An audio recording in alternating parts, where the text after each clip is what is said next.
మొహరం ఇస్లామీయ క్యాలెండర్లోని మొదటి నెల. ప్రాచీన కాలంలో అరబ్బులు ఈ క్యాలెండర్ను వాడేవారు. ప్రాచీన కాలంలో అషూరా దినం, అనగా మొహరం యొక్క 10వ తేదీని, అనేక సాంప్రదాయక గుర్తులకనుగుణంగా పర్వముగాను పండుగగాను జరుపుకునేవారు. 14 శతాబ్దాల క్రితమే ప్రజాస్వామ్యం కోసం, మానవ హక్కుల కోసం జరిగిన చరిత్రాత్మక పోరాటం మొహరం. ఈ పేరు వినగానే పీర్లు, నిప్పుల గుండాలు, గుండెలు బాదుకుంటూ మాతం చదవటాలు గుర్తుకొస్తాయి. మొహరం జరిగే 10 రోజులు విషాద దినాలే కాని ఎంతమాత్రం పర్వదినాలు కావు. క్రీస్తు శకం 632లో మహమ్మద్ ప్రవక్త పరమపదించారు. ప్రజలు ప్రజాస్వామ్య రీతిలో తమ ప్రతినిధుల్ని, ఖలీఫాలను ఎన్నుకోవాలి. హజ్రత్ అబూబకర్ సిద్దిక్, హజ్రత్ ఉమర్, హజ్రత్ ఉస్మాన్, హజ్రత్ అలీ ఈ విధంగా ఎన్నికైన ఖలీఫాలే. ఇమాం హసన్, ఇమాం హుసైన్ ఇరువురు దైవ ప్రవక్త మహమ్మద్ మనవలు. హజ్రత్ అలీ తనయులు. హజ్రత్ అలీ తరువాత ప్రజలు ఇమాం హసన్ను ప్రతినిధిగా ఎన్నుకొన్నారు. అప్పుడు సిరియా ప్రాంత గవర్నర్ మావియా. అతనిలో అధికార దాహం పెరిగింది.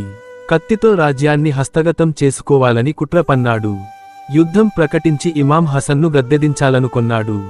యుద్ధంలో పాల్గొంటే అమాయక సోదర ప్రజలు ప్రాణాలు కోల్పోతారనే బాధాతప్త హృదయంతో రణ నివారణ కోసం ఇమాం హసన్ ప్రజలు తనకు కట్టబెట్టిన పదవిని త్యజించారు. మావియా కుట్ర ఫలించింది. అయితే కొద్ది వ్యవధిలోనే హసన్ విషప్రయోగానికి గురై హతులయ్యారు. నిరంకుశంగా మావియా తన కుమారుడు యజీద్ను రాజ్యాధికారిగా అనంతరం నియమించాడు.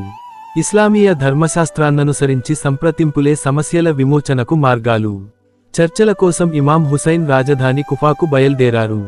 యజీద్కు విషయము తెలిసింది. పాషాణ హృదయుడైన అతడు ఇమాం హుసైన్ను మార్గం మధ్యలో అడ్డుకొని లొంగదీసుకోవడానికి సైన్యాన్ని పంపాడు. ఇమాం పరివారాన్ని కర్బలా అనే చోట అడ్డగించి యజీద్ను రాజుగా అంగీకరించమని సైన్యాధిపతి హెచ్చరించాడు లేదా యుద్ధానికి సిద్ధపడమన్నాడు. మిత్రులు, కుటుంబ సభ్యులు, స్త్రీలు, పిల్లలు కలసి మొత్తం 72 మంది ఇమాం హుసైన్ వెంట ఉన్నారు. 10 రోజులు యుద్ధం జరిగింది. ఇమాం హుసైన్ పరివారం స్వల్పమైనా వీరోచితంగా పోరాడి అసువులు బాసింది. 10వ రోజు హుసైన్ ఒక్కరే మిగిలారు. శుక్రవారం మధ్యాహ్నం నమాజ్ కోసం శత్రువునడిగి కొన్ని నిమిషాలు అనుమతి పొందారు. ప్రార్థనలో నిమగ్నమై ఉండగా శత్రువులు భీరువులై ఇమాం హుసైన్ను వెన్నుపోటు పొడిచి సంహరించారు. మొహరం 10 రోజులు విషాద దినాలు. తెలుగు ప్రాంతాల్లో, మరీ ముఖ్యంగా నిజాం పాలిత ప్రాంతాల్లో మొహరం పండుగను ముస్లిములే కాక అన్ని వర్గాల ప్రజలు జరుపుకోవడం వందలాది ఏళ్లుగా సాగుతోంది. మొహర్రం నెల 10వ రోజు యౌమి అషూరా. ముహమ్మద్ ప్రవక్త మనుమడైన హుసేన్ ఇబ్న్ అలీ కర్బలా యుద్ధంలో అమరుడైన రోజు. మొహరం నెలను షహీద్ అంటే అమరవీరుల నెలగా వర్ణిస్తూ పండుగలా కాకుండా వర్ధంతిలా జరుపుకుంటారు. షియా ఇస్లాంలో ఈ మొహరం నెల అషూరా, కర్బలా యుద్ధంలో మరణించిన వారి జ్ఞాపకార్థం శోక దినాలుగా గడుపుతారు.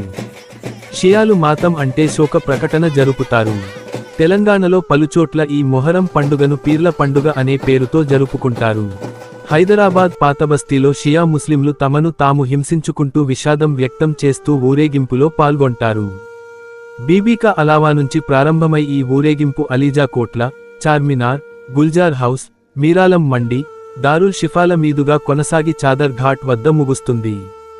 శిక్షణ ఇచ్చిన ఏనుగుపై ఈ ఊరేగింపు సాగుతుంది.